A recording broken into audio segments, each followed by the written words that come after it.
Of all the days of Holy Week leading up to his arrest and crucifixion, Tuesday seems to be the busiest, at least in terms of what the Gospels record for us. From early in the morning, as they entered Jerusalem and the withered fig tree, to having his authority questioned in the temple courts, to teaching as much as he could in the temple courts. As Luke says, each day Jesus was teaching in the temple, and each evening he went out to spend the night on a hill called the Mount of Olives. And the people came early in the morning to hear him in the temple. And as I said, that included religious leaders. They came to hear him too, even though they opposed him. They were there to hear him, to look for ways to trap him, to look for ways to oppose him, get him out of the way. In Matthew, after the authority of Jesus is questioned, he begins to speak in parables. He tells the two parables, and then we read in Matthew 21, verses 45 and 46, we read these words. When the chief priests and the Pharisees heard Jesus' parables, they knew he was talking about them. And they looked for a way to arrest him. But they were afraid of the crowd because the people held that he was a prophet. The time is at hand. Things are set in motion. The plot to be rid of Jesus is afoot. Throughout Tuesday, Jesus continues this back and forth with the religious leaders, chief priests and Pharisees, as we mentioned moments ago, but also the Sadducees, which seems a little bit odd because the Pharisees and the Sadducees didn't usually cooperate. They differed on a number of very key theological points. Nevertheless, perhaps it was simply a case of the enemy of my enemy is my friend. And each one tries to trap Jesus in his words. First, the Pharisees with the, who shall we pay? Is it right to pay taxes to Rome, to Caesar? Leading to that famous phrase that we all have heard, render unto Caesar what is Caesar's, and to God what is God's. Get back to that in a second. But the other trap was the one by the Sadducees, where they tried to ask Jesus about marriage at the resurrection. Which is really ironic because the Sadducees didn't even believe in resurrection. Now let me get back to this fact of plots afoot and traps and twisted questions. You see, it seems very evident that they thought that they could just fool Jesus, which leads us to a really important note within the gospel accounts and for our own lives even today. And that is, you just can't fool Jesus. We only fool ourselves thinking that we can fool him, thinking that we've gotten away with some sin, or believing that we don't have to follow Jesus' commands entirely, maybe partially, or we can leave out certain parts. We fool ourselves thinking that. We fool ourselves when we justify our behavior that doesn't match with who Jesus is or what he taught us.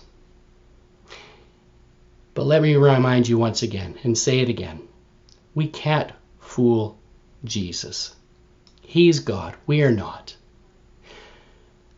Like yesterday's call to ask the question about whether we need to cleanse anything from our heart during this Holy Week, we are reminded again, we are confronted again with the heart attitude by these stories that we read of the Tuesday. In fact, as you read through the gospel accounts, from Palm Sunday all the way through to Good Friday, and even on to the resurrection, you realize that all the people got it wrong. No one really got it right. If anything, we realize throughout Holy Week that Jesus disappointed everybody. They all had their own agendas. They all had their own expectations. Jesus met none of them. He met God's expectation, his Father's expectation. He was here to do the will of the Father. A really good study for you would be that, just to look at the different reactions of people from Palm Sunday right through to the resurrection and see the common thread. I wonder if almost 2,000 years later, whether we're any different, whether we still want Jesus to match our expectations or not. We'll be sorely disappointed because we can't trick Jesus into doing our will. We're the ones who are called to do his will in this world. In any case, as we look at Tuesday's events, the day went on, and after various confrontations with religious leaders, he made his way up to the Mount of Olives, where he delivers the famous Olivet Discourse, Matthew chapter 24 and 25. We read these words, among others there, right at the end of them. When Jesus had finished saying all these things, he said to his disciples, "As you know, the Passover is 2 days away, and the Son of Man will be handed over to be crucified." Then the chief priests and the elders of the people assembled in the palace of the high priest, whose name is Caiaphas, and they schemed to arrest Jesus secretly and kill him. But not during the festival, they said, or there may be a riot among the people. They continued to look for an opportune time to be rid of Jesus. And their answer would soon come in the act of ultimate betrayal. That we'll look at tomorrow. But for now, Jesus heads back to Bethany, the place where he lays his head each night during Holy Week. And there he is anointed with expensive perfume by an unnamed woman, an act he attributes to being the same kind of thing someone would do for a body that was being prepared for burial. Only John actually names Mary, as in Mary, Martha, and Lazarus. But that's on a bit of a different timeline, for he says it happens 6 days before the Passover. We're here, we're only a couple of days away from the Passover. Again, another good study for you to think about this week, looking at those things. Were there 2 separate anointings? Was the insertion here in Matthew and in other places, other Gospels, there just for theological points of view? In any case, Tuesday of Holy Week is a busy day. And if there's a word in my mind that captures it, it's the word urgency. There is a sense of urgency in Jesus' teaching.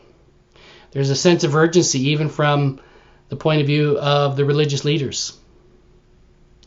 There's a sense of urgency in the words that are recorded even for us today. How will we respond?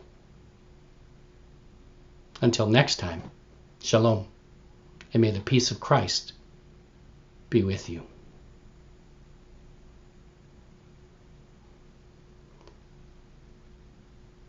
For further study, read the Olivet Discourse from Matthew chapter 24 and 25.